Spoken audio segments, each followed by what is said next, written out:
Points have been scored in just under 3 minutes. Jordan left alone. That's the triangle offense where they bring it back to the top. Shots, high percentage. Tyrone Corbin and Malone down inside the paint. The lob to Malone from Stockton. Nice pass. Bulls denied it. They punch it away. 3-on-1. Now that's what you like to see with the Bulls. When they're at their best, they are double teaming.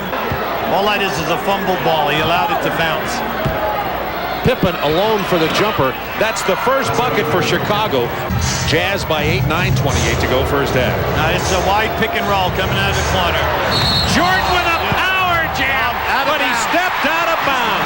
What a move.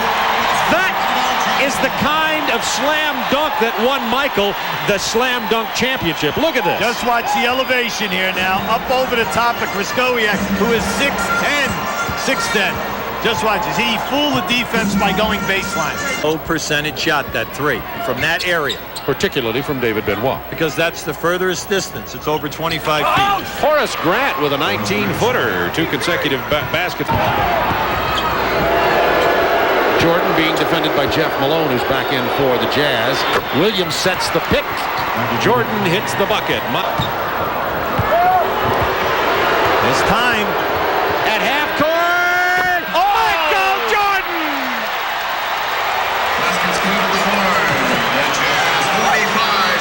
Beats the buzzer from half-court. This is just incredible, because we said there was plenty of time. You see the 2.6 seconds, but just watch how he maneuvers right into the center circle, and he kind of like regroups so that he can get the thrust of the, look at that. On the money. Nothing but net. Michael Jordan cuts the 10-point Jazz lead. Horace Grant. Malone doesn't get it all the way to the hoop. Armstrong over. Big tip-in from Horace Grant. And another offensive rebound. The only way you can come back is you've got to start playing defense. Make things happen.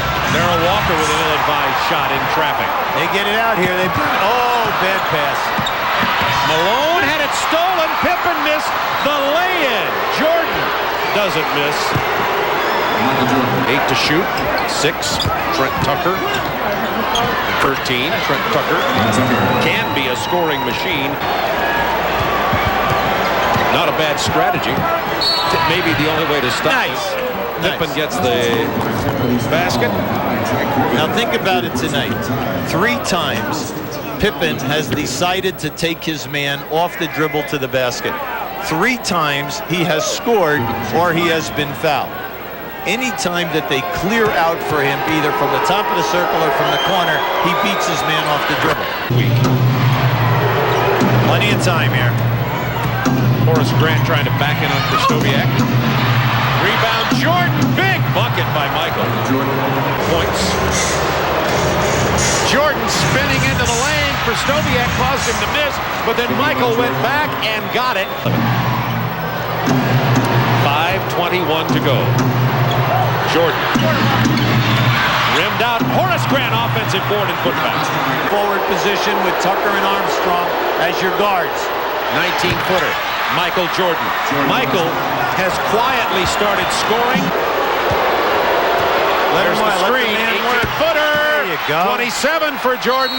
It is a 5-point game. Utah had led by 20. I'm surprised they're going to the triangle, because it takes so much time for him to get a shot. Jordan gets it anyway, and he is feeling it to shoot. Too slow getting into this. High screen and roll. Michael Jordan, 12 of Chicago's last 14. His defense, he's really doing. Here's a pick, high screen and roll. Jordan is feeling it. He's got the tongue out. He has the lather building. Watch out, there's some BJ's wide open. There he is. For 3! How about it? How about it? 90 to 87 Bulls. As soon as Michael Jordan. Yes! Sports Center. Next. Malone and the Jazz. Well, the reigning dynasty in the NBA and 4 Dream Team members in this game. So pretty good matchup in the Delta Center. In his last dozen games, Karl Malone has had a higher average than Michael Jordan, 33 a game, including back-to-back 38-point performances as Player of the Week. As Jordan and the Bulls stumble into February, Michael had 39 on Saturday, but they lost again. This would be a classic shootout, and it would be errant shooting from Jordan, who was having bad memories. Thrown out of the game in their last visit there a year ago when they lost in triple overtime. And Jordan, booed throughout the game for some comments he made about the upcoming All-Star game being held there, was missing, as were his teammates. Shot less than 30% in the first quarter, just over 30% for the half. But this, the most spectacular shot of the night. Just 3 of 10 and a half was Jordan, but that one sealed the half and brought him back within 5. The Bulls could not stop Karl Malone, though, who went crazy in the third quarter. 17 points in that frame. Jazz lead by as many as 20, knocking the reigning champs out of the building, telling Mike where he can go, and then Jordan finding the hole. Hitting from everywhere. 4 straight trips down the floor. He stopped and popped and hit nothing but net. And this one, the hanging bank shot that brought him back in it. They ended up tying the game, and then he beat B.J. Armstrong, who breaks it with a three-pointer, and that broke the back of the Jazz, who went to this desperation shot from David Benoit. That wouldn't fall. The Bulls hold on and come from way back to win it by 4.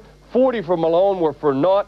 Jordan picks up 37. The Bulls, coming off their first losing month since '89, hand the Jazz just their second loss in their last 17 home games and knock Utah into a tie with the Spurs in the Midwest. Here's how Malone and Jordan reacted to the Jazz going flat and the Bulls bouncing back. It seemed like we just relaxed, like, we had the game, and, you can't do that against them. And, they definitely got a guy that's capable of taking over the ball game, and that's exactly what he did. The fourth quarter was the old Chicago Bulls, and somehow we got to find that back and put that in a 48-minute game. This is probably the biggest win that we've had, and hopefully we can take from this and, as I said, move in a positive direction. Once again, the fourth quarter belonged to Jordan. His numbers through the first 3 periods exactly the same as what the Bulls held Utah to in the final quarter. 6 of 17 for just 17 points. Michael single-handedly outscored the Jazz by himself, and he and the Bulls each hit 63% of their shots in the fourth quarter. On to High Drive. Sonics open.